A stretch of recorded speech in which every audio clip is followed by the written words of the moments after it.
And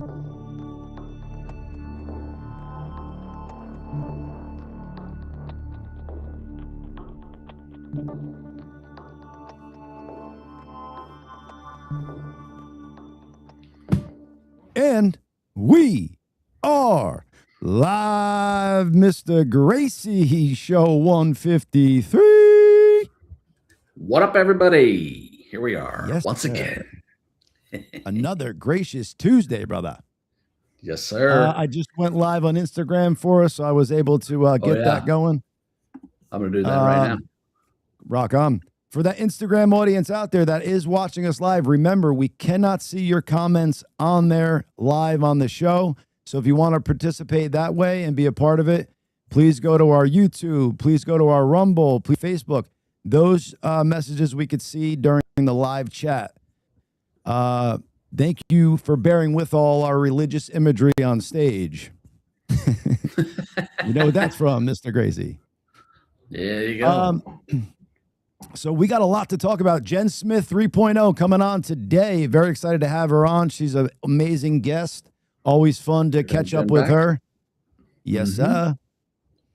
But we were talking about a bunch of cool stuff before the show. Chad, what do we want to start off with? I'll start off with the Coca-Cola thing. That was fun. That was. I don't know if everyone saw that, but Coca-Cola put out this custom can thing where you can go on the website and make kind of custom can. You put your name on it, but people started doing stuff like Democrats suck. That's not allowed. Republicans suck. That's allowed. Black pride's allowed. Mexican pride's allowed. White pride, not allowed. Jesus is great, not allowed. Jesus sucks, allowed. Satan is great, allowed. It's like, so what? Can I ask a question on that, Chad? So don't you think when they start allowing things like that and then not allowing things one way, that kind of creates divisiveness and oh, absolutely. If you could, that's the whole reason. Yeah. Yeah. So apparently the CEO is some woke guy. I'm listening. Oh, the CEO is some woke guy. Yeah, apparently, yeah. I haven't looked into that, but it has to be coming from somewhere within Coca-Cola to allow those certain things and allow other, not allow certain things. So right, and it's all based on like Christian against Christianity or against conservatives. So what do you think? Yeah. It's absurd, actually, and it's like times are changing, and if what's good for one is good for the other. So it's like if you start making things where you could say, white people suck or black people suck, or whatever one is allowed or whatever one isn't, it should be the same for everything. You should be able to say black pride. You should be able to say white pride. If you have pride in anything, you should be able to have pride in that. If you want to even have a can that says fucking Nazi pride, because that's what you want on your can, let us know about that and we could expose you for fucking having that on there. You know what I'm saying? So you want to have free speech on your cans, fucking let free speech go on your cans and let us decide who the douchebags are with drinking out of those cans. Exactly. Let the adults decide what they like and what they don't like. Absolutely. And before I forget, Mr. Gracey, our intro. Hey.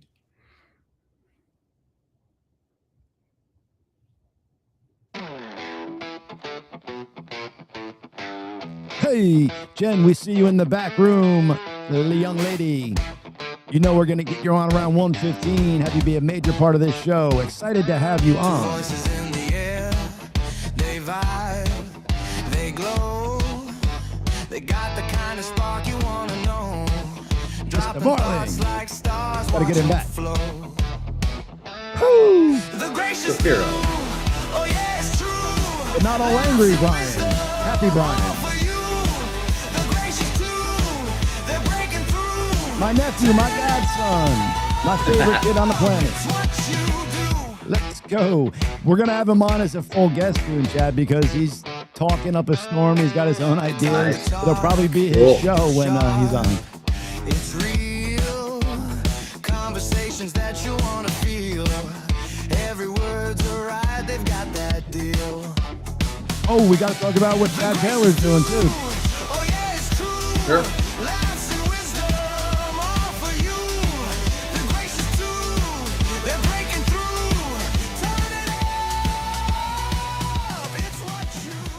A gracious Tuesday. A gracious Tuesday. Hey. Rock on, ladies and germs. Back to our regular scheduled programming.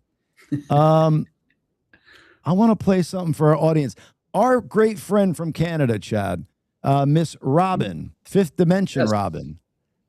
I don't think I've ever seen a woman be very upset as much as she is. With some of her videos, she's constantly crying on Instagram. Yet I feel like she's a lot such of emotion. Yes, a lot of emotion. But I feel like she's normally a happy girl. But I guess she gets on there and sometimes at our wits' end with some things. And I just want to play a video and check her mental state here.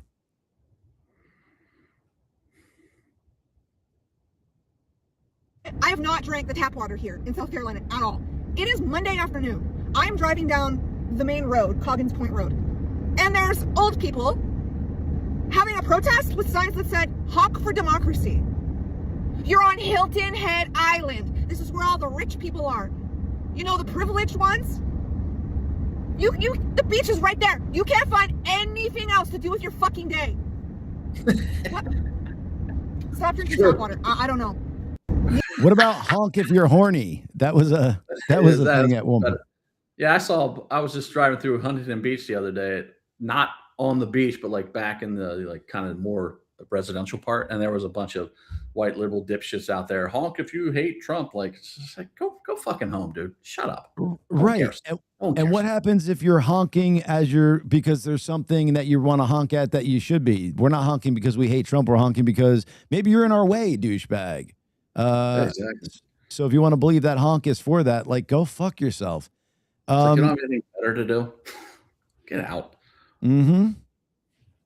Try and pull that shit. What happened to like honk if there's something going on the road? Honk if you're trying to alert the person next to you. Not honk if you're thinking about fucking something that has nothing to do with driving. Exactly. You know?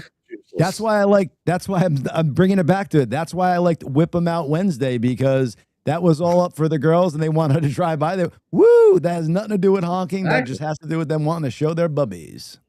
That's way better. Absolutely. Yeah. Great show ahead of us. And there's a lot of shit going on. I thought Fauci said that he wasn't scared to testify in front of Congress and the Senate. He's been doing it for 20 years, but he pled the fifth for every question asked. How does that work? So he has a full pardon, which is unprecedented for crimes that were committed or not committed, maybe could be committed in those 10 years or 11 years. And then pleads the fifth for every question, including what color is your tie? What color is the carpet? What day of the week is it? Now, you don't do that unless you're a complete shitbag liar. And he is. And it's all in his diary. Everything's in his diary. And you still literally have leftists fucking defending him. I'm like, that's the problem. Like, you can literally show them actual hardcore evidence and they will still go, Nope. He's great. You guys are all wrong. It's fucking insane. And that blanketed pardon for his, 10, 11 years, whatever Biden did that for. I wonder how long that Wuhan lab was being funded by Fauci that he said he wasn't funding and all that shenanigans. And it's just weird to give somebody a pardon who is, the doctor for America. What is he doing illegally that you're going to give him a pardon for that we don't know about, but apparently you do, Joe Biden? And the fact that you want to give him a blanketed pardon for crimes against humanity is not your call, pal. Just saying. And then if you have a pardon, you're not allowed to plead the fifth because you can't incriminate yourself if you have a pardon. Beautiful. So that was just him grandstanding, refusing to ask any questions. That's all it was. Him showing he cannot incriminate himself. Yeah. Him showing like, listen, not only did I get away with it, but I'm going to sit here in front of the American people and say, it's none of your business what happened. Right. Yeah, man. And but the left is like, yeah, great. It's fine. No problem. Let's just move on. Don't worry about it. I call for a doxing of Fauci. Where do you sleep at night, dude? I would like the people to know that, and maybe, you know, just why not? You dox everybody. You want to know where everybody shits, sleeps, if they could wear masks, stand 6 feet apart from each other, don't put on a mask, all that shit. So what's good for the goose is now good for the gander, pal. He allowed people's grandparents and grandmas and mom and dads to die in nursing homes without any, you know, contact with their siblings or their family, because why? Because he's gross, he's evil. Yeah, exactly. Yeah. And the fact that you know, people are not that people aren't that took the vaccine are still like thinking he's okay and he should have a free pass is absurd. Like, what has that vaccine done to your brain, people, that you could like want to defend the guy who force fed you this thing that is probably not only slowly killing you, but going around changing your DNA, having athletes drop dead at 20 years old. Why defend a guy like that? Why defend a party that was, you know, for the Ku Klux Klan? That's why the Republican Party was started, to go against that side, the Democrats. Right. Yeah. But I mean, from day one, it never worked. It doesn't do anything. It doesn't stop you from getting it or stop you from spreading it. No. But then after that came out, then their line was, well, it mitigates the symptoms. It helps you. It's like, there's no scientific evidence that does anything. So it's ineffective, completely ineffective. And there's still literally people getting it. And there's still literally people saying, trust the science. You're not trusting the science, because the science now tells you it is fucking bullshit, but you won't believe it because you're in a cult and you're literally brainwashed. That's how like it is, sir. And here's the beauty thing. Here was another like way far-fetched thing that we all absolutely had to know, that if you got the disease and then you didn't have it anymore, you had way more immunity to getting it again than any vaccine could ever give you. And the fact that they were saying, no, if you just had COVID, you got over it, you should still get the vaccine, is absolutely bonkers. And if that doesn't make sense in your brain at the time that that's being told to you, I don't know how to help somebody like that. Well, these are the same people still wearing masks. So yeah, in their car by themselves. I see them all the time in California. I go out and like yelling at them. And my kids are like, "Dad, shut up." What are you fucking doing? Honk if you hate people wearing a mask in the car alone. That should be your sign on your car. That's a honk if you see a retard in a mask in their car by themselves. Yes. Yeah, buddy. Yeah, buddy. We're fired up today, and it's going to be a good show. Miss Jenn Smith 3.0, her third appearance. We're always excited to have her on. Jenn, we got about 2 more minutes. We're going to have you come on and talk some shit with us. And Fafo, right? We got to let it know, people, you fuck around, you find out. I love seeing Jenn's lives. She's very like cutthroat on there. She doesn't let people fuck around. People try to bully her. She's a strong woman. And that's what we need. We need a lot more strong women out there to stand up for themselves and to put people in their place and let them know, hey, you fuck around, you will find out. I got something else for us that I want to play right before we bring on Jenn, and we'll have her comment on this with us. Miss Dejanay Carrington is a fucking twatsicle. Just in my, This whole WNBA thing is going to come to a head real fast. It's interesting, but talk about this first. Yeah. So Dejanay Carrington declares white privilege after ejection for smacking Sophie Cunningham. Where in the world, in what basketball? Well, she didn't smack her. She clotheslined her like around her throat. I'm going to go through these pictures. Foul. Yeah. I'm going to go through these pictures. That's a hand around her throat. Right. Just so everybody could see it with real. She's reaching behind her and then literally goes to fucking arm choke this fucking lady. Look at that. Foul. Right. Flagrant foul is a motherfucker. Look at this. What ball are you reaching for behind her? And why does your arm end up like that around her fucking face and neck? That's going for a chokehold.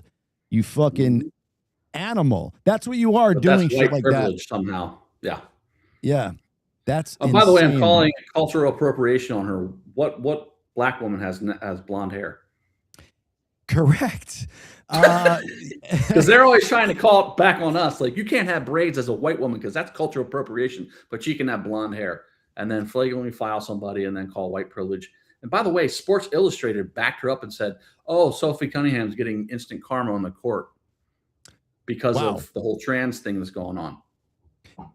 And what's insane about that is Sports Illustrated had enough time to look at that incident before they posted whatever shitty article and garbage journalism that they're doing to really inspect that situation before just coming out with a narrative to fit whatever tone that they wanted to fit. That's a horrible way to do journalism, people. Tell us the facts, report on the facts, and then if you want to put some hearsay in there, by all means, but let them know what the facts are before you say some shit like that. Miss Jen. There she is. What's up, Jen? Howdy. Not much. How looking are you? very beautiful today. Good. Oh, thank you. That's very kind. I appreciate it. I try to be a kind person to people who are good people, but I sometimes allow my mouth to get the better of me. Ditto. Yeah. Ditto. Nice. But Jen, did you check out especially those? good at it, getting back on people that fuck with her. She's really good at it. 100%. Yeah, I am. He's like, yes, I am.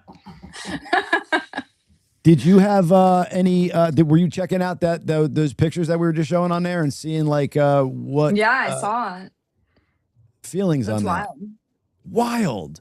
How are you going to call white privilege on something like that when you are so flagrant? I've never seen Dennis Rodman, who is like the king of fucking dirty basketball, do anything remotely close to something as disgusting as try to put somebody in an MMA move and during a basketball game and then call white privilege for getting ejected from the game. Like, go fuck yourself, Dijonay. Yeah, that's wild. I mean, I think now that we're just to the point that everyone claims something for everything. Everyone's offended by something. So yeah. I have to check it out because otherwise it takes the whole fucking day, right? Yeah. Like, you're either having to fucking deal with these people all the fucking time or stop being so fucking offended by everything. Like, everyone's offended.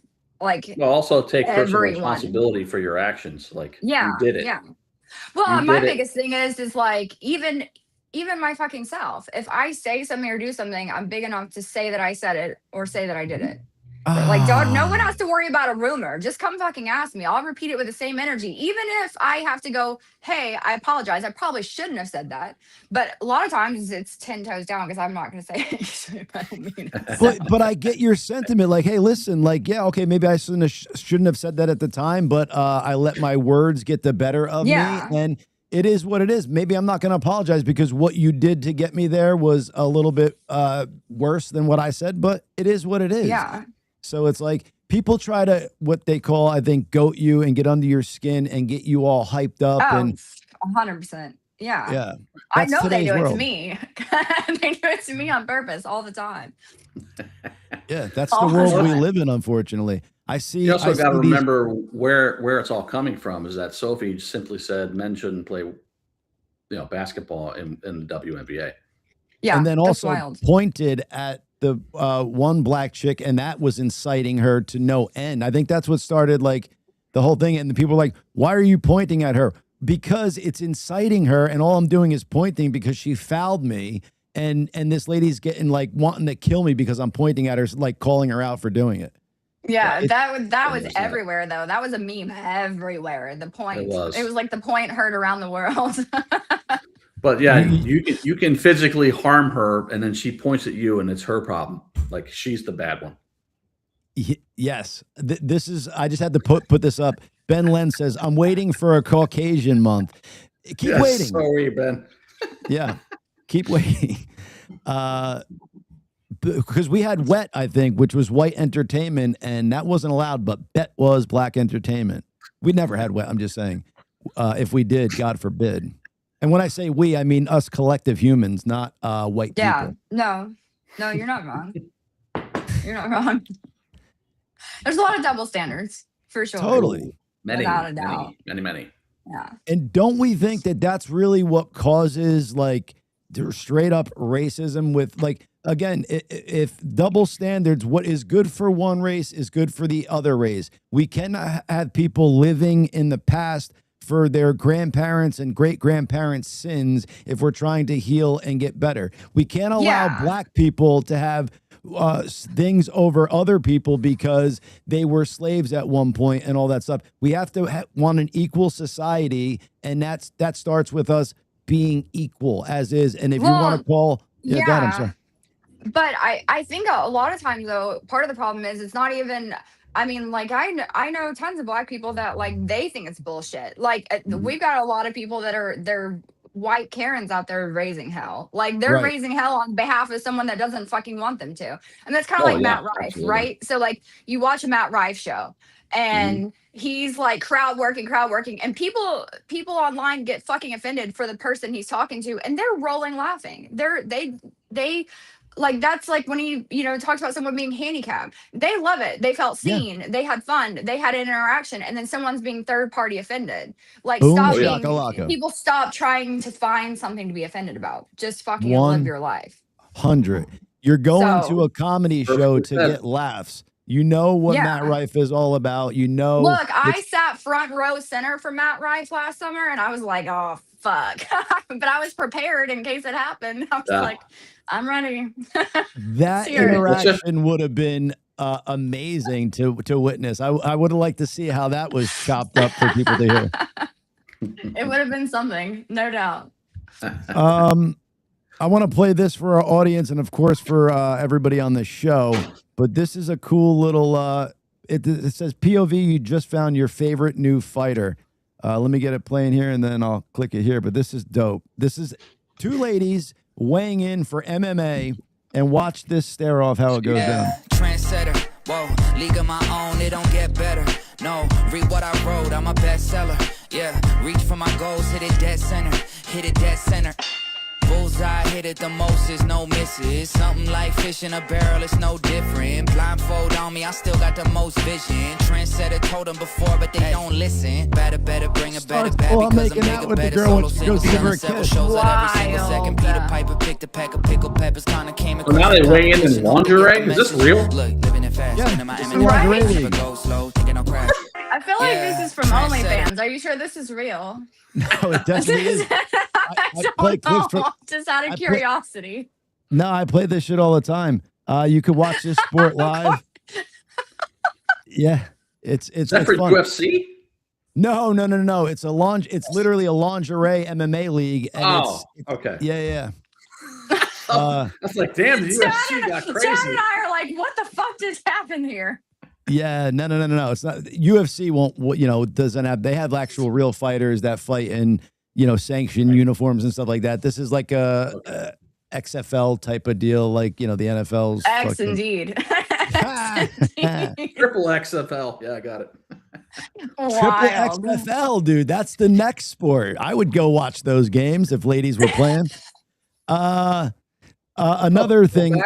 Back to the WNBA and that whole controversy about you have two guys that are now going to declare to be drafted into, and they're saying they're trans men, they're pro NBA players, and now they're going to force the WNBA to either say what a woman is, or they're going to have these guys play. And if the guys play, I'm watching WNBA. I want to see this.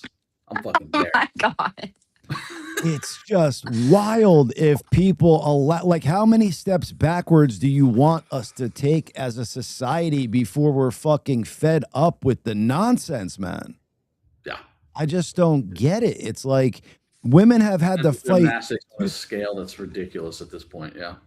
Yeah, that's what it is. The mental gymnastics, and the fact that people are playing it and going aboard with it is just makes no sense to me. And I'm glad ladies in the NBA, WNBA are standing up for themselves and saying, no, we don't want men playing with us. That's why there's two leagues. It's like, it's just crazy. The fact that I get super opinionated about it all because I've got a daughter that plays college sports. So Yeah. I have personal beef with, Sure. when it all As started you coming should. into schools and stuff. I mean, different strokes, different folks, right? And I don't care what anyone does in life, like for the Hmm. most part, unless you affect my children. If you affect my Right. children, you affect me. And Yeah. so I have a big problem with that, because if my kid is in the locker room and someone starts beating their dick to her, but then they're going to go on the ball field, then I've got a problem with that. Yes, That's ma'am. right. We've got real issues. Yeah. So like, I don't care what anyone does. That's fine. Like, you do you. If you want to go to a litter box, go to a litter box, I guess. I don't know. I don't know what to tell you. But if it affects my child, I have a Sure. problem with that. That's when I'm like, okay, that's not set aside time because you're affecting my child time. Right. Can I So go a step that's the further? problem. It's ripe for actual perverts to take advantage of it, right? To Yes. go Right. into Well, women's and the thing spaces. is, I think it's a real weird line, right? Okay, because it wasn't as prevalent before. And I think that if it was something that was truly a thing, but I think there's too much just claiming, not actually that being the case, if that makes sense at all. I want to go a Like step just saying further it here. to get the perks of it, if that, you know Of what I course, that's mean? what I mean. Yeah, it's ripe for Yeah. someone to go, I'm a Yeah. woman. I want to go into women's spaces, but all they want to do is just go in and be around women and Right, show right, right. themselves. It's Or not yeah, it's not got of course. anything to do with how they live their life. They want the perks of that because they want Right. to be a perv. Yeah. Right. But I want to go Mhm. a step further here. We know there's two sexes that people are born, biological males, biological females. There's science to that. You're not born with both parts. If you are, you're a hermaphrodite, and then maybe there's a league for you. But if you're born a biological female, you play those sports. If you're born a biological male, you play those sports. You go into Well, those your body's bathrooms. designed for that. Yeah. I mean, like Correct. the skill level's not matched. I mean, but like I rub a lot of people wrong because I was raised very traditionally in the sense that like I don't think there should be a female president. I don't think there should ever be a female president because I think we weren't designed to be leaders. Like we're emotional thinkers. Mhm. And that's Even the coming from a least female. emotional thinkers. Yeah, oh yeah, but it pisses people off. Of course. But I think there's certain things that are male things and there's certain things that are female things. And so, but when you get into sports, I mean, the strength is different. It doesn't matter. You could take two people and they could work out the exact same every day. The strength is not going to be the fucking same because genetically they are not built that way. Right. Mhm. So And it's just a full disadvantage all the way around. it totally Trust the is. science. Trust the Well, science. if you get a man out there smashing a fucking softball, someone's gonna get hurt. Yeah. Because those girls hit those balls. I mean, those balls are still, flying. But there's a difference between a swing between a man and a swing between a woman. Like, someone's going to get hurt. It's Yeah. just even take away the extra stuff. Like, it's just there's too much. And It if really you is. want some kind of wacky league where these fucking delusional people who think they're one thing than another all want to play in one league against each other, and they want to say, I'm on the women's team, but I'm a man, or I'm on the men's team, and have your own fucking league and do whatever the fuck you want. But for the Well, ones that are set up they have for co-ed. women, Go the ones co-ed. that are set, yeah, if you want co-ed shit, have co-ed shit, but let it be known we're playing a co-ed league here, all that stuff. It doesn't need to be men who think they're women going into a women's league and doing shit. Go do your own fucking league. I'm sorry. Mhm. Yeah. There you go. It's literally as simple as that. Women and men have been having different bathrooms forever because that's how people feel comfortable. No woman wants to go into a ladies' room and see a fucking dude shitting in there with his dick out and acting like a man and doing whatever the fuck he's doing. That's not what women want. They want to go in there, do their business. If they want to talk to each other through stalls, whatever the fuck you ladies do in there, you should be able to do it. That's what we do. We have powwows. Yeah. Can you pass me some? How's your pee? Well, I mean, my thing is, I don't even give a fuck because I'm grown as hell, right?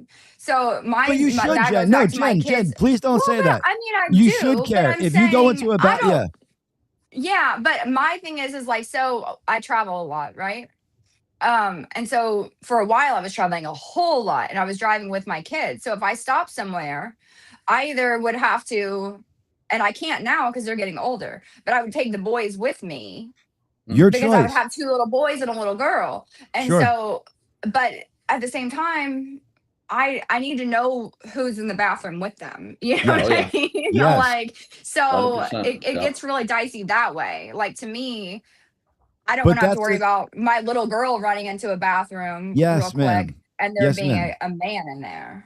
Correct. Yes. And that's the thing. If you're the parent and you're bringing your kid into into the bathroom with you because they have to go real bad and stuff, you're making that choice. You're there to protect them. If you got to go into a men's room with your kid or do whatever you got to do, you can do that. You're there to protect and all that stuff. A guy's not going to care if you're doing whatever, but it's like no male should be going into a female's bathroom or doing any of that stuff because they feel they're a woman and but yada yada yada. Because like we've been saying, it opens the doors for fucking weirdos and perverts and people that aren't on the level. And unfortunately, there's always going to be those people, and you don't know who the fuck they are just by them identifying one way or another. Sorry, not sorry. Well, I think it goes back to the same thing as like when you start talking about like gun laws, right? Because like people get very into it. But I don't know anyone that's like, you know what? I was going to commit murder today, but I can't get a gun because it's illegal. They were going to do Yeah. something illegal. If they're going to do something fucking illegal, they're going to do it. So then it's at that time, at that point, you're just harming people who would obey the law, right?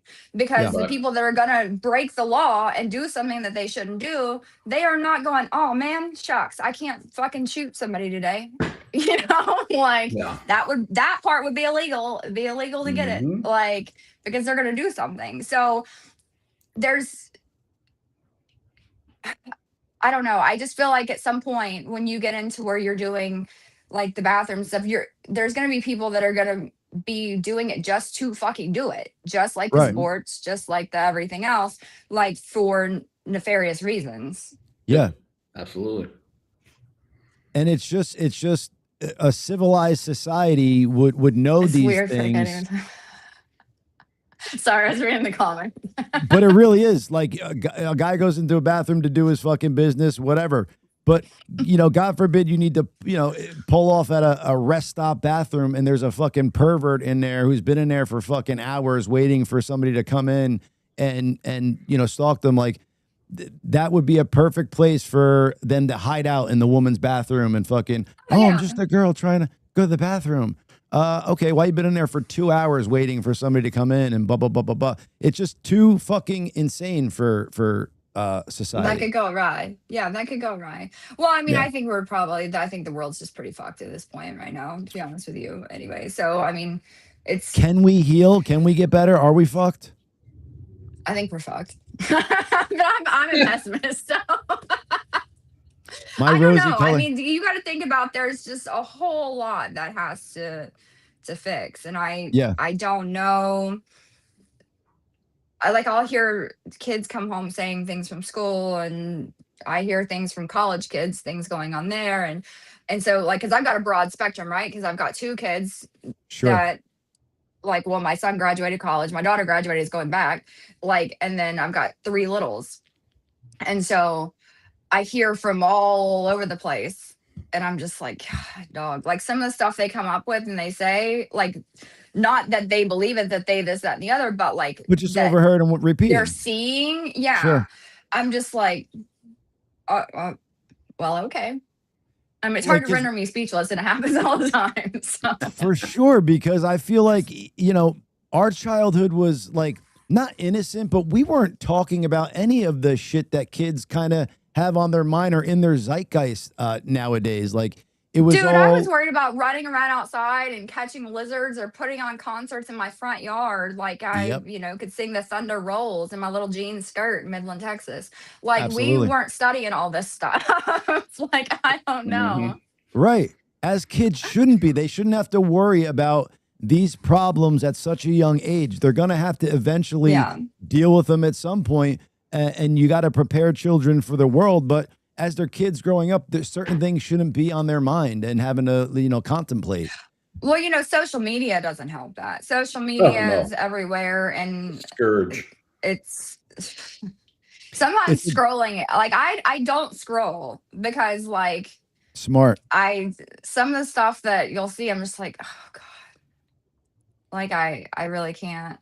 And there's nothing you can Yeah. say, because it's they're not going to listen to you, but you're just like, God damn. Isn't that so funny when you were getting advice like from older people as a kid? They'd be like, you'll understand one day, and I'm only telling you this for your own betterment. You're like, yeah, but I think I know better. So it's like, but if you heard that advice from, maybe somebody more on your level, you'd be like, oh, okay, that kind of makes sense. But I would ask questions and they'd be like, kid, you're too young to even think about that. Don't even worry about it. What are you watching on the cartoons? Smart way to misdirect and let me go back to what a kid should be doing, Yeah. There's You no never need. know. You never know. I'm glad my oldest daughter was never really big into social media. She scrolls it, she watches it, but she never wanted to be like in it. And like I was pretty happy for that. So I want to play you guys a clip real quick, not to switch gears or topics, but kind of for a little bit. Something fun for us. So you guys know that I Play Rocky movie is coming out, and this is an AI default made, and it says, "What if Rocky's trainer Mickey got his own movie?" And it seems pretty cool. You look at me, you see a runt.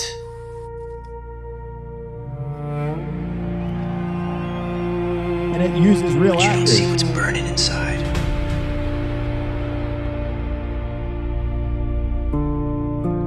Because I don't need a manager.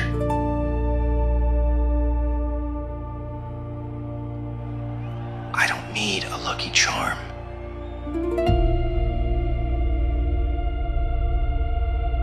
That's the life. This is my path. I don't fight for trophies.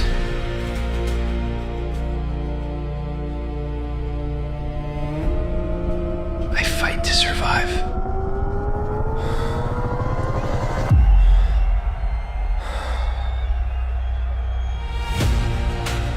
Ladies and gentlemen, we are live from the Philadelphia Arena.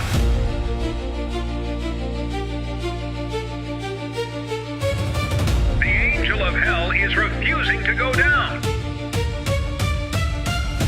You can do it, Mickey! What? I'm intrigued. No. Where was Mickey? I mean, so this is not happening, or this is happening? So Chad, just to answer Chad's questions real first. No, that's it's like, what if Deep Vault AI made that? Mickey was the guy they were showing. So the kid from Shameless, that was Mickey when he was young. So this is before Rocky had started, and they were showing like Mickey's career growing up before he became the trainer when he was a boxer.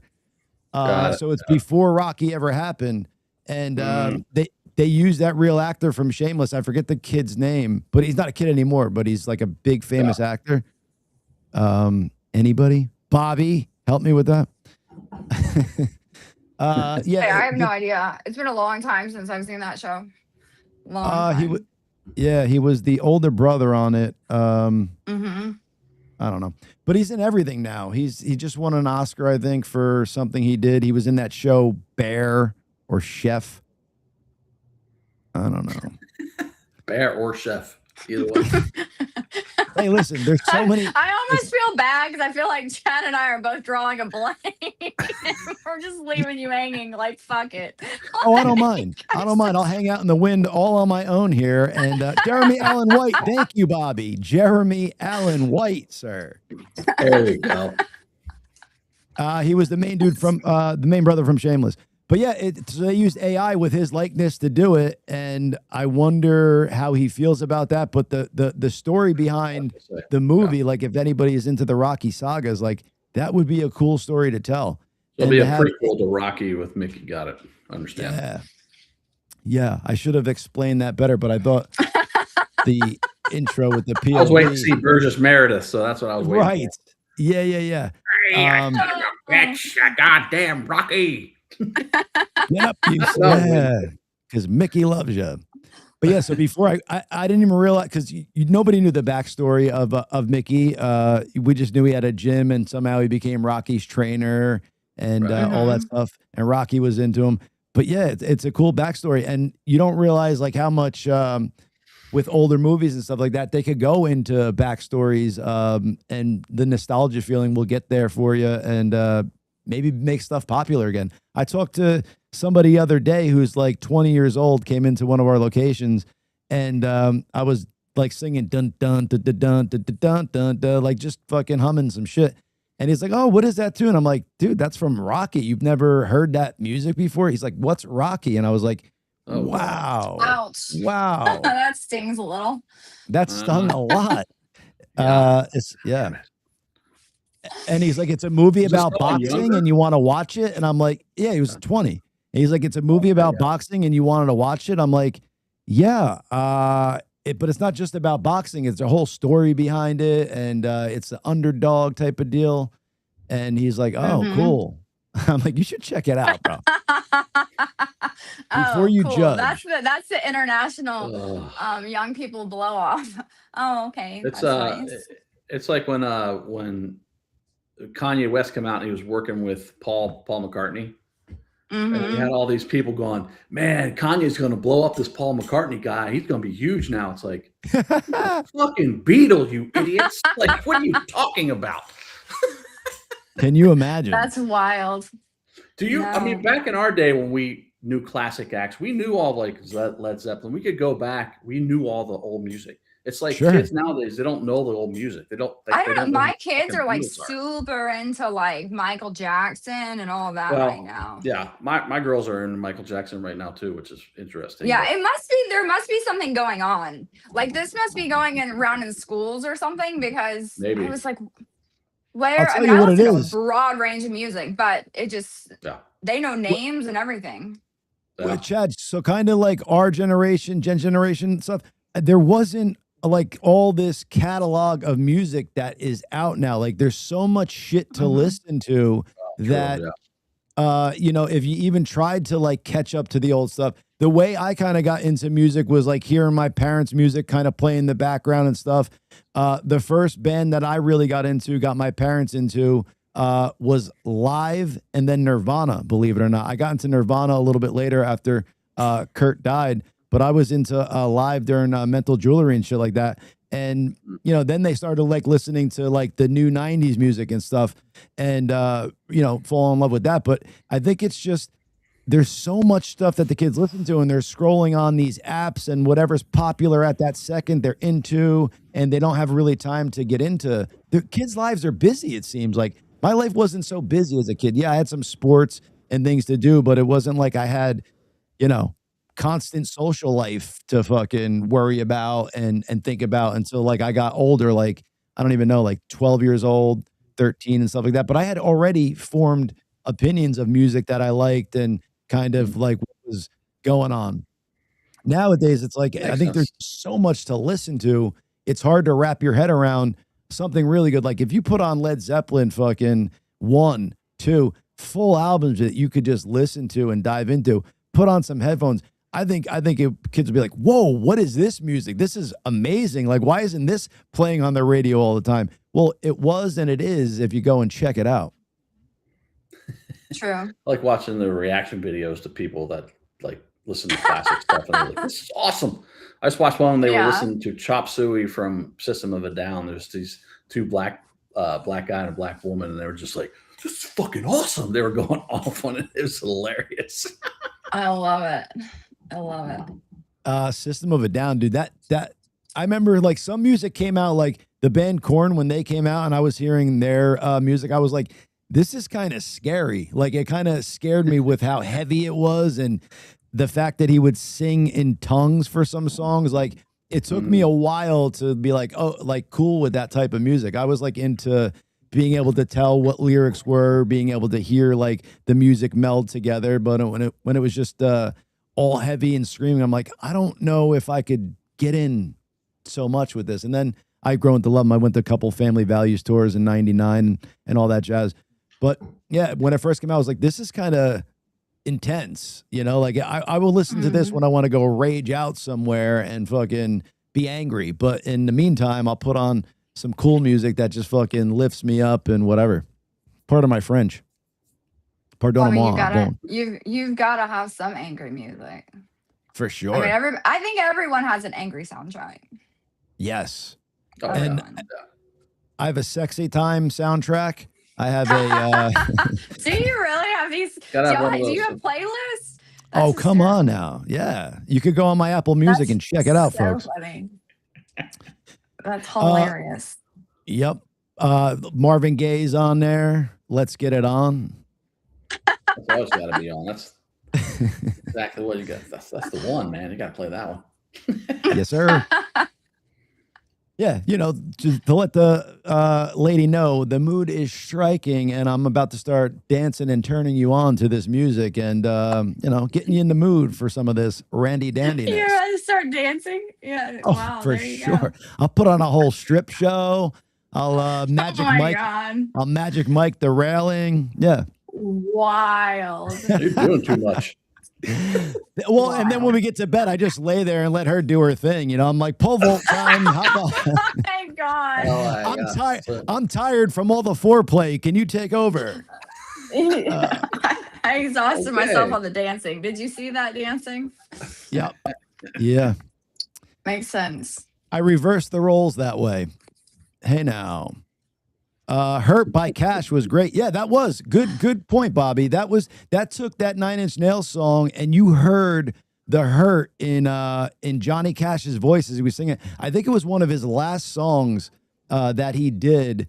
And to hear that version of him, you're like, whoa, I didn't get that from Trent Reznor when he wrote it. Like, it seemed like it was like a slow building thing, and he was like rising up from something. But when you hear Johnny Cash sing it, it's like, wow, dude, you hear the real hurt in his voice. And I finally listened to the lyrics, even though I was singing along with Trent. But I was like, oh, shit, this is kind of what this song is about. And it was cool to hear his reinterpretation of it. And it really was a good one, if you ask me. Mm-hmm. I really like listening to covers of things. And then I also like, though, like when songs have been put out, to go back and listen to the songwriter sing it. Yes. Too, Mhm. you What know, does that because mean, the there's a lot songwriter? of stuff. Well, you know, like Cop Car, like Keith Urban put out Cop Car, right? Well, Sam Hunt wrote Cop Car. Right. I mean, like Oh. he had a whole story about that. Like he and his wife, like that actually happened in Birmingham, Alabama. Like on their first date, went and snuck it in at the airport to like watch the planes and stuff, and got arrested. And then, you know, You let's dive see. into the lyrics like that. So it was now when Yeah. he redid it, is that when you started diving into the lyrics like that? Or did you hear it that way when it was put out originally? No, I heard it that way originally. It's more of like you can feel things. Okay, so Sure. oh, great example. Like Garth Brooks sings, it's a song, Achy it's breaky all heart. numbers. No, Oh. that's Billy Ray Cyrus. Okay. No, Garth sings a song that I forget what it's called. Oh, More Than a Memory. Okay? Okay. Actually, you should totally look this up later. Garth Yeah, sings Bobby, More pull Than a that up. Memory.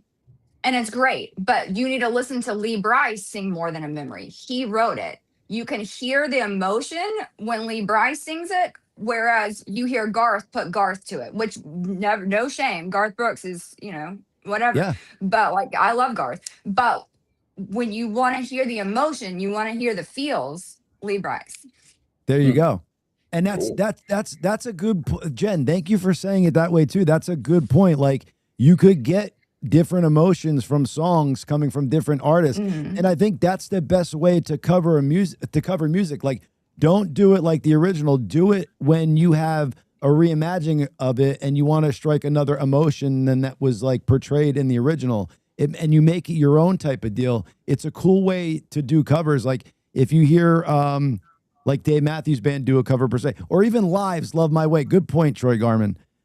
If you hear Live cover Love My Way by, I believe, the Psychedelic Furs, it's a totally it's a totally different vibe to it, and it's like definitely way better in my opinion. Bobby has that song for us. People say she's only in my head.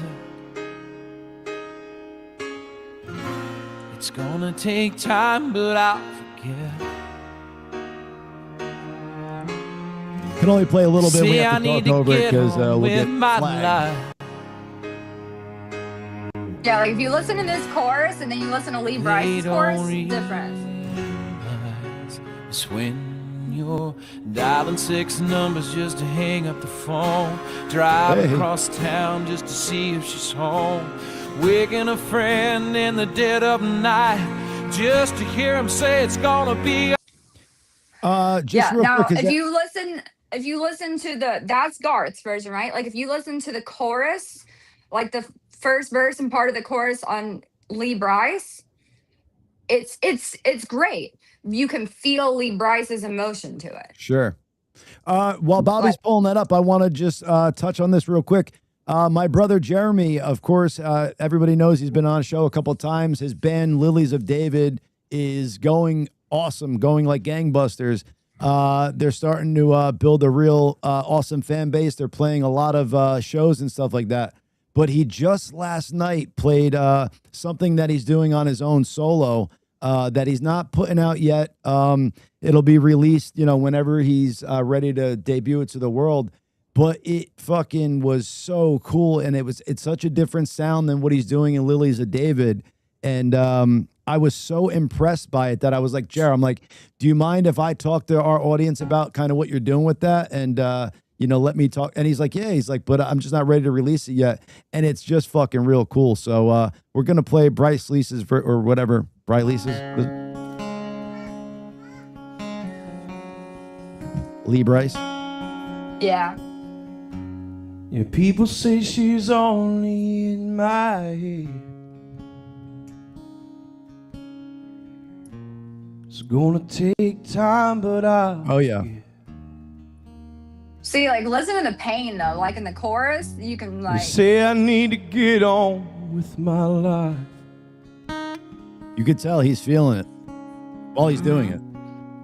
But they don't realize is when you're dialing 6 numbers just to hang up the phone, driving across town just to see if she's home, waking a friend in the dead of the night just to hear him say it'll be alright. When you're finding things to do to not fall asleep, 'cause you know she'll be there in your dreams. Singing his heart out there. Yeah, see? But you see what I mean? The difference, the feel? Absolutely. Like, Absolutely. well, he's a great songwriter. When I worked in radio, we met a few times. We were going to write together at one point, but yeah, he's a great artist.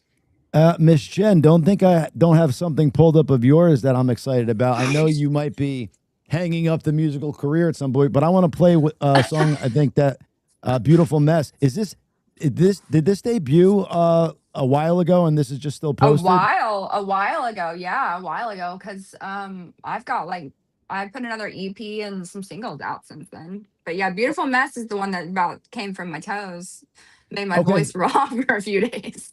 Because I haven't seen the I've heard it, but I haven't seen the video that you had posted with it, and it goes so cool with it. So I just wanted to play that for the audience for a little bit. Yeah.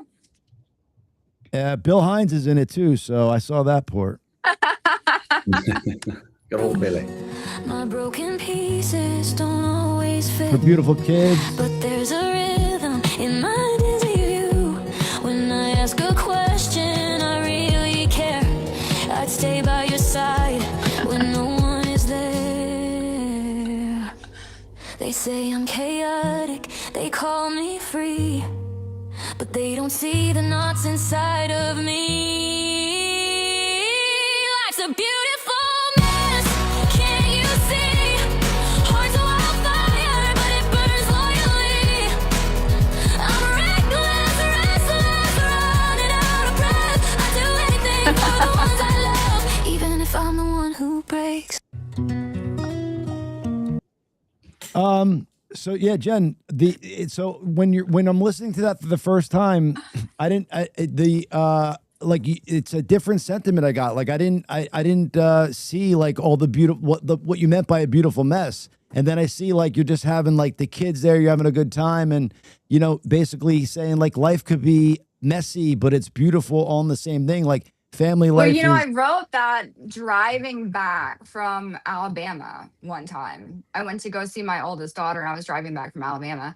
And what's funny is from live, she's not a mod now, but she was one of my mods, and she was on the phone, and she honestly, she pissed me off.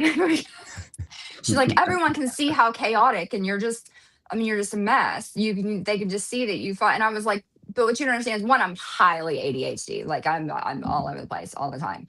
But like there's method to my madness. Yeah. Like I'm all over the place, but I also have my shit taken care of, for Right. one. But two, like I might be all these things, and I might forget things, and I might do a bunch of dumb shit, and it happens. That's life, right? Right. The house might be a mess one day. The kids are, some caught fire in the fucking microwave. There's always all these things, but like for all these things, there's nothing I wouldn't do for the people that I love for them. Like even if it's to my detriment, I would do anything for anybody I care about. So Well, yeah. Well said. And it can, and I think another thing, like it could look chaotic from the outside in, but the kids know like how wholesome and all that stuff is. And, people don't judge a book by its cover type of deal. And you think everything, somebody by looking at them from this, whatever they're portraying on this thing. But, like they don't know how probably much of a bond you have with your kids. They can say, oh, look at this mom, she's doing this on whatever, but they don't know how close you are with your kids and how tight you are. Yeah. And yeah, I think I think it is a beautiful mess. And I think it is beautiful that you put it eloquently into a song and then, puts a video behind it to show like, yeah, life could be messy, but as long as you're surrounded with the people you love and the people that have your back, and they know that it's a beautiful mess. My biggest thing is there's no guidebook to life, right? Like life is, there's something's always gonna be whatever. But as far as like my kids, my biggest thing is at the end of the day, if they know they can always call me, and believe me, my college kids would call me at 2 a.m. So they knew they could always call me. They're like, what are you doing? And I'm like, chasing raccoons. What are you doing? I've been asleep, but what's up? Yeah. But as long as they all know that you love them at the end of the day, and you would do anything for them, and they can always reach out to you, and you're always going to have their back, like that's all you can ask for. To me, Mama Bear, absolutely. There you go, Mama Bear. Yeah. And that's it. Defending her cubs, and they know like, hey, mom might need to get vicious every now and again to get us some food, but it's for us. And the house might need to get messy, but mom's got our back and always will. And it's a beautiful thing to talk about. And there needs to be more of that. Like communities have gotten so large now. Like if you live in a city and stuff like that, like people don't know their neighbors. You could live 2 doors down and not even know who that person is. And they say it takes a village to raise kids and stuff like that. And it really does, I would think. Like you have to have people around you that you trust and support to help, because it's so much that goes into it to be a parent and all that jazz. That you gotta have it's exhausting. It's the most unrewarding, but yes, unrewarding, and like, well, no, I think it's very rewarding, and I wouldn't trade it for the world, but it's the most thankless job. Thank you. That's what I meant to say. Yeah. Like it's underrated, I think, by people. And your how kids much goes into it. And your kids probably don't thank you at the time where you need to discipline or you need to do this. But then as they grow older and they learn these life lessons, like, oh, wow, that my mom was doing that for the right reasons. For that reason. Yeah. Yeah. Of course. Yeah. So, and do you let your kids be free spirits and all that stuff and express themselves in, wacky ways and get creative? Well, I mean, we're pretty creative and pretty yeah, I mean, I like creativity. I mean, there's I'm one of those people that I think people find weird the things that I don't allow, and then the things that I do allow. Like, because there's some things that people are like, the kids to say, well, so and so's parents. I'm like, well, I'm not so and so's parents. Like, that's not my problem. My problem is that we're not. I'm very big on one, don't ever better deal people. Like, if like, you know, because kids do that all the time, right? Like, they want to do this. They've said they're going to do this, and then someone else comes and wants to say something more fun, right? But Right. I'm Yeah. pretty big on, like, I want my kids, if I teach anything to my kids, be honest, if you say you're going to do something, do it. I don't care if something better came along. I don't care if Good point. it's, you know, inconvenient or it sounded good at the time. Because don't get me wrong, I make a lot of plans that later I'm like, well, fuck, I didn't want to go people today, you know, but I'm But going to do it because I said I'd do yep. it. And treat people with respect, because I think there's a lot of loss of respect in the world right now. So Oh, absolutely. That is And true. then also a good thing, treat everybody with respect 100%, but do not allow somebody to disrespect you because you're trying to be respectful to them. And I have a very much also, like, you better not start a fucking fight, but if it gets started, you better finish it. yeah, baby. Yeah, baby. Like, don't touch my babies, because if they don't finish it, I will. I don't care. That's that mama bear. Look out. Yeah. Yeah. I've had talking. Jen, let's talk about did we lose her? The beauty of a live show as we're getting into awesome topics. She'll come back. I'll play this while Chad, you'll enjoy this. President Trump talking the LeBron James versus Michael Jordan debate. Jen, we lost you, but Sorry. I'm not switching gears. We're gonna go back to it, but I do want to play this real quick because I know Chad will love this. Our president being very spoken like the way he should. Fucking. Today it was announced LeBron James has decided that he wants his next team to be the 76ers. Where do you stand on LeBron versus Michael Jordan as the best ever? Well, Michael Jordan's a guy that's a friend of mine. Play golf with him. He's a really good guy. And I think LeBron is, maybe he's a racist, but maybe he doesn't like Trump. I don't know. But I only like people that like me. So I would say Michael Jordan all the way. But so I only like people that like me. But his full thing, he thinks he's a racist. And that's really why, you know, he was saying like he thinks Michael Jordan's a better person than LeBron. And if you get into stat wise, hey, I think Jordan was the GOAT. He taught all these people fucking, you know, the way to play basketball because they were playing like fucking Larry Bird and shit before Jordan got on the court. They didn't know, and he's flying through the air, dunking from half the foul line and all that shit. Air Jordan, baby. Trump is bringing back the Physical Fitness Awards. I heard this, the Presidential Fitness Awards. I didn't realize they went away. Oh, yeah. They went away many years ago. Wow. When I was going to school, we had to climb to the top of the rope. We had to do a certain amount of push-ups, sit-ups, and all that stuff. There was, yeah. And then, so why would that go away though? Because some people fat and lazy. There you go. Oh, for high schools, yeah. We were doing it in grade school, Bob. You remember climbing to the top of the ropes in gym class? Like, I think they were like 20-foot ceilings in the gym class. And while that is a little dangerous, they had these mats underneath us. The ropes had balls on it, so you could use your feet to climb up. So if you were to slide down and fall, it was only because you're, you know, kind of a moron. You could stop yourself. Even if you burnt your legs, you're not going to go all the way down. Anywho. You fucking moron if you fell. I mean, come on. If you're getting up to a part and you're like, I can't climb anymore, you should know, okay, I got to start going down a little bit. Then I can't do it yet. That's right. Just don't let go. Right. Yeah. Anywho, Live and Bush did meaningful covers for Chris Cornell tribute of The Highway and Black Hole Sun. Carenza having her own show back in 2017, Rock on the Raw. Yeah, we learned that cover because Chris had just died. We were supposed to play a festival with him in Ohio with Soundgarden, and he died, I think, the Wednesday before that festival. And we ended up taking the headline slot, and we learned wasn't a Soundgarden song, it was a Audio Slave song. I can't remember which one, but we had not practiced it together. We learned our parts and then played it for the first time on stage. Wow. That's wild. And it went really well. I was like, damn, this is good.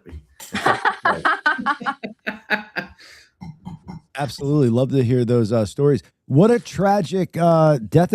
Do you guys think, because we've spoken about this a bunch of times, like the conspiracy behind a bunch of these people's deaths and the way they died being like a sign of things like they were about to talk about, like pedophilia in Hollywood. They were making Chester, Anthony Bourdain, and Chris Cornell were working on kind of a expose of the child sacrifice kind of shit in Hollywood.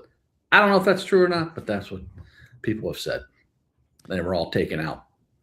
And taken out in kind of a way that supposedly is like a sign of how they do things. Like you better shut your fucking mouth for anybody else who was thinking about talking about these things. Right. Who knows? Which is nuts. Allegedly. On that, well, not allegedly. I'm saying it's true. Okay. Just like the left does. If it's true, it's fucking true. And check this out, though. Modeling agent who introduced women to Jeffrey Epstein found dead in his home. This is recent, folks. You can go look that up. So all the people, and they say women, who the fuck knows what they're talking about. But all the people that are around that person, he's a French model recruiter. Daniel Said, 69, was found dead Monday at his home near Paris. Deputy prosecutor Marie-Céline Lorschwitz said an autopsy will determine the cause of death. I think we could know that cause of death and what they're going to determine it to be. A suicide. That's right. Yeah. But yeah, so it's just in the back of the head. Yeah. And then ran himself over.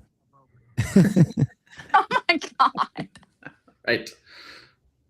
Suicide. But I mean, that's like the things that they tell us, like with physical impossibilities for people to kill themselves in a way, like you can't hold the gun that way. You can't fucking shoot yourself 9 times. You can't go to blow your head off with a shotgun and it grazes your head and then the second shot kills you, like Kurt Cobain supposedly happened to him.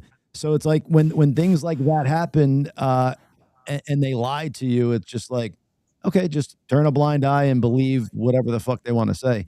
No longer, I don't think. Yeah, we did Scotty Blackman. So Chad Taylor is playing for people in an intimate setting. Maybe Jen, you could join him for this and do some backing vocals. He wants to come to like a cool town that you guys live in and play for like a party of like maybe like 20 people and have like real intimate shows and debut some of the music that way for people. And it seems like a cool thing to do, and to have, Chad Taylor do that in, a house that you have or like in the backyard would be fucking dope. So reach out to him on his social media. He posted it for everybody to see. But I think that would be a nice, cool evening. An evening with Chad Taylor and his friends is how he posted it. So Jen, why retire from music? Is it because well, let me just let you answer it. I mean, well, I'm going to record in October. I've got dates at Think Loud in October. I've got a week there. Well, because here's the thing. I didn't ever do it to sing myself. It's I hard like being the the front lady. songwriting. I Yeah. like the songwriting. I like I just love music, right? I've written since I was 12. Gotcha. So I like it. Every time I've done it, I've had times, well, Chad knows that. Like I had a couple of things with labels that came up, but that Right. I've ended up turning down. Mhm. One was a pretty big one in Nashville. The other one was some people in Austin. Now there are times that I'm like, well, maybe I should have done that. but I don't know that I'm committed enough. I don't want to have someone tell me what to do. Sure. You know what I mean? Yeah. And so without a label, it's really hard to do stuff. And I feel like I almost put stuff out for other people to use it, not for me to use it. Like I like that. And the fact that you said you're a songwriter, like there's so many songs out there that supposedly Bruce Springsteen had written for other people. Like Light of Day, I think is one of those songs or something. But like, so people knew he was already a good songwriter and stuff. So you're putting out some of your songs with your songwriting in it, so people know your ability to do it. But maybe a passion of yours would have another, like you write a song with another artist in mind for them to sing it and perform it. But they have to know kind of a body of work of yours before they're like, hey, Jen can write. Yeah, but that's why I end up writing like different genres a lot, because it's kind of all over the place. But it's whatever headspace I'm in when I write it. But also, like, it's not that I don't love it. And I actually, I agreed that I would look into start doing some shows, but I would have to do it on my time schedule. Sure. Like I'm not willing to take away from, like, so I have my kids every other week, right? I'm not willing to take away my time with my kids and my life. Love it. To travel to do that. So like if someone wanted to work out with me to do it on my schedule, like 2 or 3 shows on the weeks that I'm not with my kids, then I would entertain that now. Whereas I didn't before. But I don't remember lyrics like I should. It's why, like, I watch people all the time play and know all these songs and all that. And I'm like, God damn, I used to be like that. But I had that stroke when I was 23 and I got over radiated whenever they did the testing and stuff. Right. And so my memory is shit. So like I'm like, right. So I'm like, okay, what the fuck am I gonna do? Teleprompter. Trying to remember all of these words. Yeah, but then at some point you're just like this while you're singing. You're trying to watch everything. You know what I mean? At some point, what do you do? Well, you check it so you have the teleprompter going while you're doing it, and then if you need to look at it because you're like, oh shit, I'm about to forget this lyric, you just glance over at it, but you don't have to stare at it the whole time. It's like I get in my head, I think, honestly. I'm a massive overthinker. And the thing is, I used to love it. God, I loved it. Like I loved being on stage. Like because I'm very introverted. Like very, which I think people probably wouldn't think that on live, but like I'm super introverted. I just don't. I'm the wallflower, like at things. I just like step back and watch, right? But I'm not on stage like at all. And so I used to love it, but also it's bringing you like to be in your safe space when you're doing things, and like you were performing it as a kid, loving it, and then maybe now the thought of doing it is daunting and stuff like that. But maybe you never know. Maybe when you get up there again and you realize, hey, I still got these feelings inside me, and it feels good. Maybe it comes back. You don't know till you try it type of deal. But now I've done the whole thing where you get the itch. I'm not going to say where because I don't want people to but like where you get that, first of all, that sounded fucking wild and I didn't mean it like that. But where you like, you're just like, I want to go somewhere, and like I've gone to like little dive bars and played on open mic nights, just sitting on a stool and play. But that's only happened a handful of times in the past few years. It's just like I usually it's when I'm having a really bad day.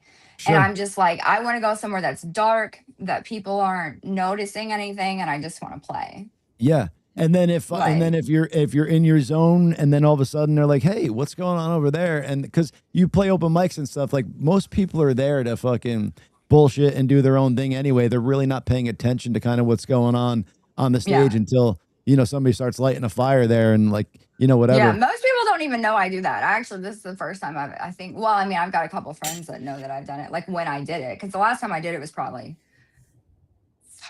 May. Rock on. So yeah, but I like that. So you go and do it on your time and when you get the feeling. And that's really, I think how, you know, it really starts, because there's times where I'm like, fuck, I got to go up and do this tonight. But last night I was so into this performance that I wanted to debut in front of people. And then your nerves get the better of me sometimes before. And I'm like, where is the guy that was fucking coming up with this the night before and ready to fucking go with it? Yeah. But and my thing is, I almost feel guilty because, like, I don't put forth the effort, you know, like I do, like I write, I do that. Like when I'm wanting to put something out, I do. I don't think that, like, I don't put forth enough effort. I think the people that are like fucking pounding the pavement, those should be the people that are doing all the, like, there's so many people that work so fucking hard and don't get near the recognition they should, you know, like, oh yeah, tons of those. So I don't know. I think it all happens in due time, right? Like, people say, like, they're cliche statements that people kind of say, but they're like, if this is what your passion is and you really want it, it's going to come, but it's going to come at the time it needs to, not because you want it at this particular moment. Like, if that's really what you want to work towards, you put in that work, you put in that effort, eventually you will be a household name, but you got to really put in all that time and energy to get there.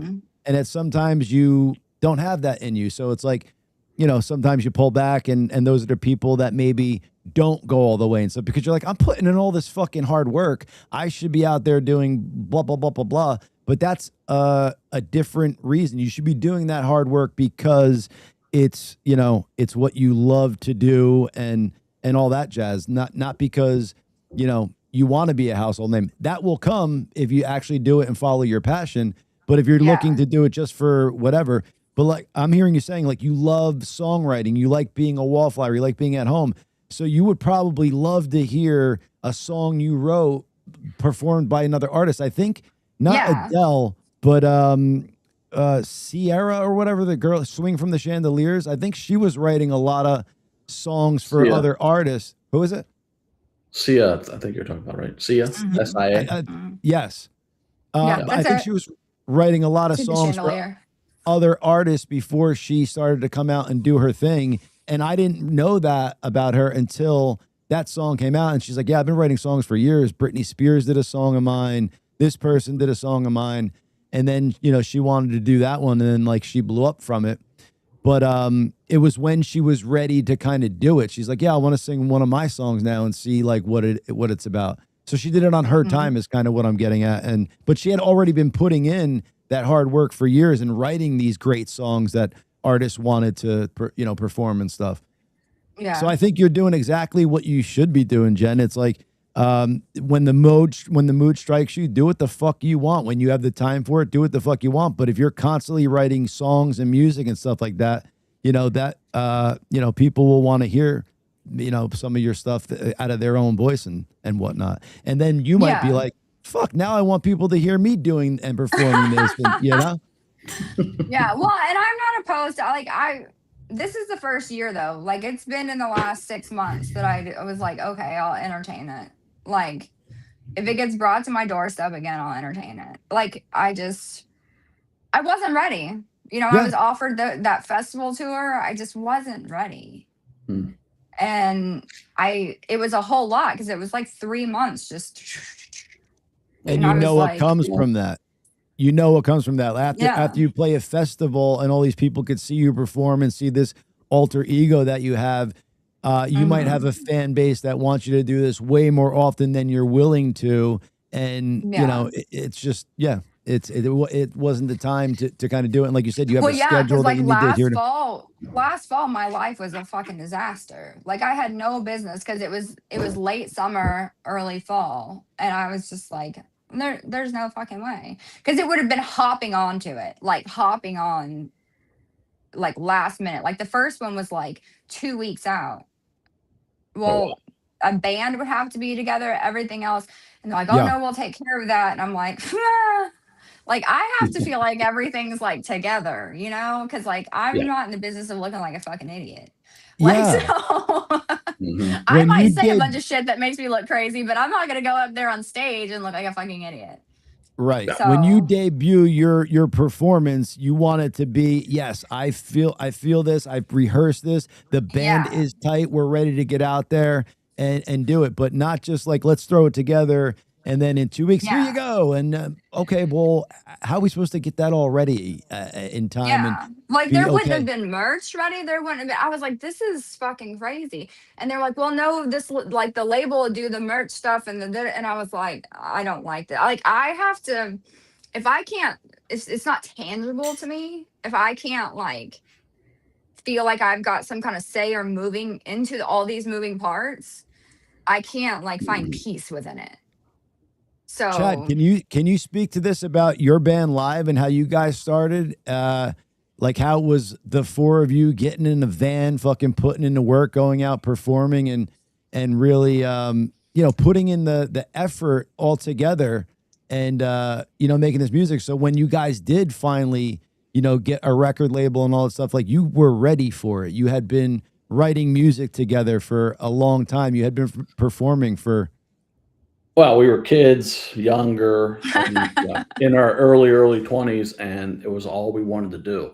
And we yeah. had no other responsibilities. So, that's life. If you're push this stuff to later in life, you have kids, you have all these responsibilities. mhm. And it's a lot harder to just concentrate and say, I want to do this. That's it. Right. Right, So it's hard to lock we had in an because you're advantage. just Yes. like, at Yeah, what we were point? totally locked in. We were locked in Yeah, on everything at that point. yeah. Yeah.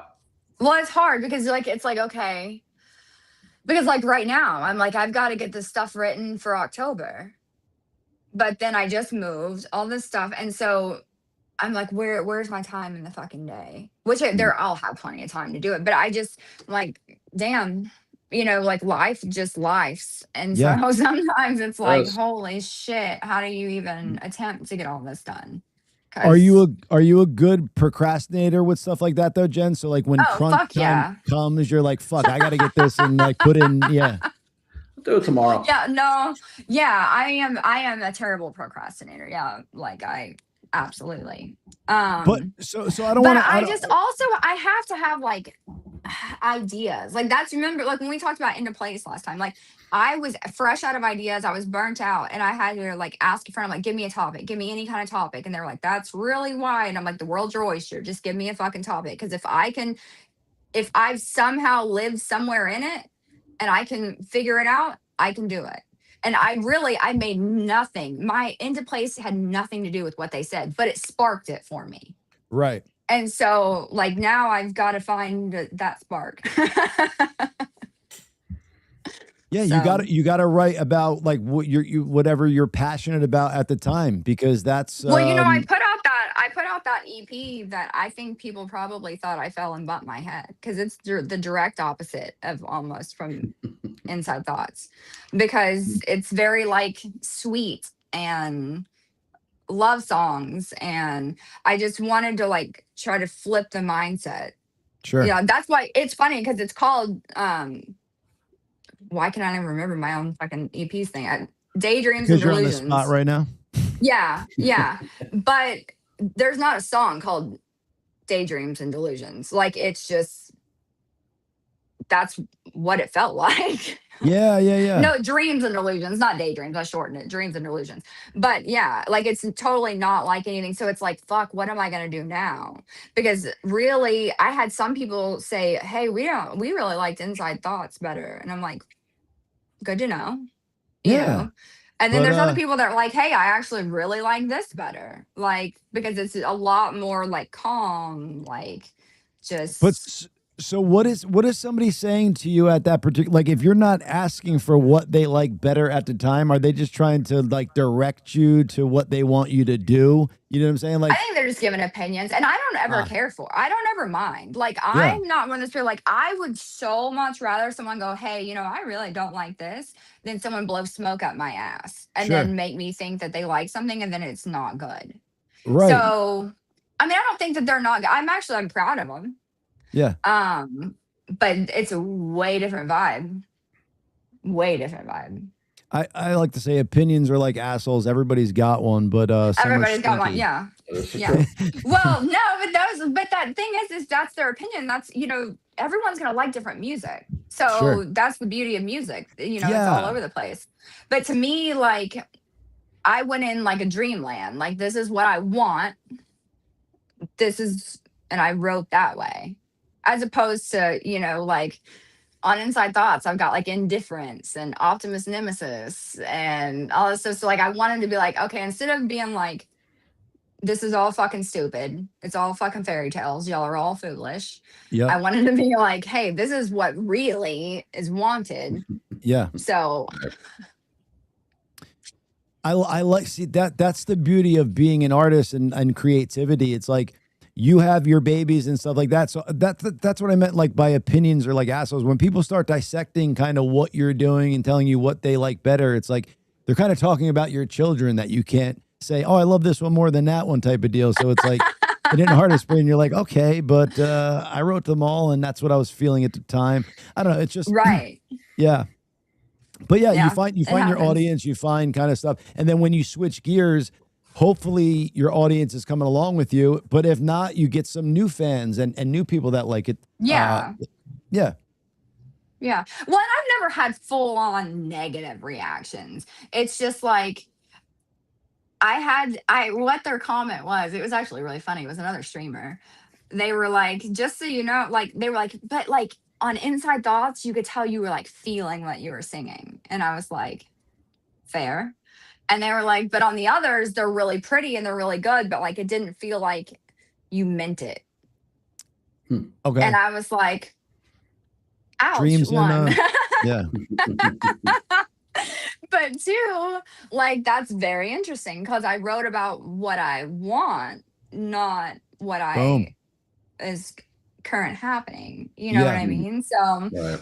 I was like, that was actually a solid pickup. That's just like Garth singing Lee Bryce's song. Lee Bryce spelt it, Garth sang it. Right. Like I wrote them, but it didn't come from a place, That you were connecting with at the time. It was something that you wanted to sing about. Yeah.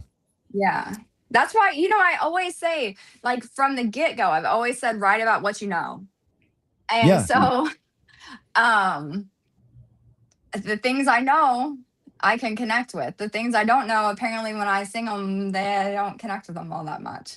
Like, it's not that I don't want to know it. It's just, Well, have you ever been, Jen, like, to where, maybe you're playing one of your songs or something and you're feeling it at the time, and then you could get lost in that moment and get off track to getting back to that feeling, and you're not in the performance, your headspace is somewhere else, and then maybe you're not giving the best performance at the time. I've done that too. Like, so if I'm ever doing like crowd work and stuff in comedy and then try to get back to my act, there's sometimes where I'm like, you're not in your act headspace right now, and what you're saying feels disingenuous. I'm literally saying this in my head as I'm performing. So it's like, yeah, and then the crowd could feel that. So I'll just get back into like crowd work at that time. But it's like, I don't remember jokes that I had said at that point, and I'll get off track. Well, so I'll it's just kinda different go up the dome. mindset too, though, because like when if I'm writing in that moment, I'm writing in that moment. Sure. Like a week later, I might not even be close to the same mindset that I was in when I was writing that at that moment. Like, Right. so, because like there's some of the songs to me are pretty fucking vulnerable. Like, so I don't know. It just, and I tend to write really late at night. Like, that's kind of my writing time, my jam. So, like, When the mood strikes. yeah. So, but I might not feel that way in the morning. So, There you go. Mood Yeah, swings. completely agree. Who wrote that? That was my alter ego coming out at the time, and now she's gone away for a little bit. this is true. But luckily, she was using the woman's bathroom the entire time because she's actually a woman in there. Even though just have to Oh, get God. some jokes and ribbing in every now and again. Hey now. So one thing to play for us, I don't remember seeing this when this came out, but now that it's played back, I do remember when these three presidents got on and said some of this shit. Chad, you'll like this. Jen, you might too. What are we going for here? So 3 former presidents filmed this PSA together. Now it's resurfacing and people have questions. Americans. Right now, the COVID-19 vaccines are available to millions of Americans. And soon, they will be available to everyone. The science is clear. These vaccines will protect you and those you love from this dangerous and deadly disease. They could save your life. So we urge you to get vaccinated when it's available to you. That's the first step to ending the pandemic. Oh, really? And moving our country forward. It's up to you. It's up to you. Now, Obama is fucking so clever. It's up to you. How's it up to us when you're telling us we need to do it in order to protect the world and everybody around us? How's that making a decision for us to make educational when we don't know any of the science behind this vaccine that came out? How is it up to us when you're literally saying if we don't do it, humanity is not going to be able to go on and fucking it's our fault for that? When it was the fucking flu that killed people who had fucking comorbidities. Like, shame on you, fucking presidents and fucking leaders out there and fucking douchebags of the world that fucking shouldn't be leaders. Sorry. Okay. I go off. That's a good I mean, transition. I'm from the great state of Texas. So I didn't get vaccinated, but Hey, I'm we're from very- California, we do didn't get what the fuck we vaccinated. want. So my thing is I don't do anything that I don't know research behind. And I feel like that was pushed out really fast and pushed upon people. Oh, it certainly was. Yes, it was. I do love me some George Bush, though. I'm not gonna lie about it. I'm from Texas. We love us. Some Oh, his George isms Bush. are the best. But my So- thing, but George Bush could be like a bumbling idiot that is masterminding shit. I don't really get that sentiment from him, but Obama seems so eloquently spoken and very He's very well calculated. spoken. Obama, Yeah. I mean, you've got to give credit where credit's due. He was probably one of the best at giving speeches in a hot minute. Yeah, I mean, a he vote for was very, change. like, I feel like most people would be like, I'd have a beer with him, Yeah. like, I mean, here's my issue with everything now, because everyone wants to get offended, right? Everyone's offended about everything. Everyone's, generally third party offended. It's not even their fucking business what they're offended about. But like, I remember growing up, everyone could still sit at the same fucking table with different beliefs. You know what I mean? Oh, absolutely. Yeah. Nowadays, it's we're supposed to hate each other. You need to hate this person because they believe this. You need to hate. I would like to know where someone finds someone that believes every single thing that they fucking believe. One. Yeah. And two, how fucking boring is y'all's fucking dinner? Well, one, I'm not generally bringing it up at dinner, but you do see what I'm saying? Like, it's, I think we've lost the art of being able to surround each other with respect.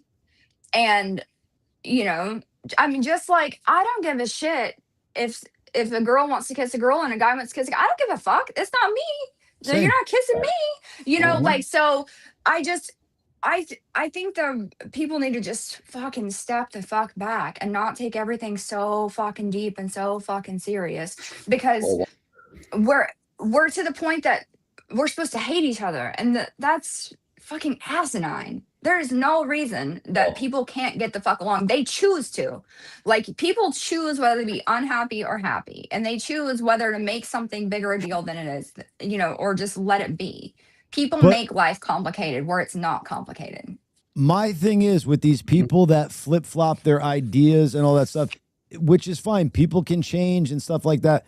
What is your reason for doing such a 180 in your thought process, though? And if you don't know why your thought process changed from something you were don't be a instilled with- sheep. Yeah, correct. Then it's like you're just being easily led by people. So if you were the racist party, Democrats, I'm speaking to you, and then now all of a sudden you are not the racist party and you're helping black people and minorities and all this stuff. How did that switch happen? And the people that are part of that party, like, how are you now thinking that you're for, minorities and all that stuff? Like, it just makes no sense when they were the Ku Klux Klan party, that all of a sudden they're for black rights and all this stuff. And their policies don't dictate that, though. They keep people in areas, and don't give them proper education for things. And I'm not saying black people. I'm not saying whatever. I'm saying communities they want to keep down and whatever. They're the party of saying nonsense, doing one thing, saying one thing, and doing another. And people who are for that, I just don't understand. Well, I think a lot of people are underinformed, you know, Yeah. because nowadays it's very much you see things on social media, you see things here, you see things here, you see. And I'm going to be really honest with you, I don't watch a lot of the news. I stopped watching the news years ago because one, it's just going to stress me the fuck out. Sure. Two, I can't do anything about it. You know what I mean? Like anything that's going on that's stressing me out, there's nothing I can do. Short of you go vote, you go this, but like on a daily basis, I can't fucking do shit. You right? Word. So then I'm choosing to stress myself out. I'm choosing to do this, that, and the other. It just seems like a negative mill. And it doesn't every fucking area. It doesn't. I feel like we're to that point that all parties, it's just to the point of like choosing the lesser of two evils at this point. Like whenever you're going somewhere, you know what I mean? Because it's just like, for fuck's sake, like we just need to fucking just start the fuck over. Like, can we just like clear this page and fucking start over? Because everything's so fucked. And I feel like it's very Jen Smith, it's hard. You 2028, can't just folks. Get out there and vote. Fuck. I can't look. It's highly irresponsible for people to let me do shit as it is on my own and leave me be. So like, we don't need me leading shit. But Jen, can we leave the audience with this there? Let's wrap it up real quick because Chad's got kid things to do and I got some stuff to do. But right when we get the fun stuff, we gotta you know the show. It's only about an hour and a half. We're about $1.40 right now. But yeah, Jen, let's wrap it up and tell people about fucking around and finding out with you and all that stuff. And we're going to have you on again like we always do. Okay. What do you want to tell them about fucking around and finding out with me? Go check out Jen Smith's lives on TikTok, folks. They are fun to fucking watch. They are fun to watch her deal with assholes out there that try to be assholes because she has this beautiful, sweet side. And when fucking douchebags are trying to get in her pants numerous times and say these things, she has no problem saying, dude, I said no fucking 3 times. Do I need to block you? And it's a beautiful thing to watch you handle people. Creative comebacks come very easily for me. Oh, yes. Yeah. It's awesome. Jen, what is your TikTok handle and where can they find your social medias? Jenn Smith with Jen with 2 N's and then 843. And it's everywhere. All of the places. Go check her out, folks. We love having her on the show. She is a ball of fire. She's Mama Bear protecting those cubs, doing her thing. Jen, thank you so much for providing the audience with a gracious Tuesday. Y'all have the best day. Thanks. You too. Bye. Peace in the Middle East, ladies and gentlemen. Whoa, how'd that happen? Hey now.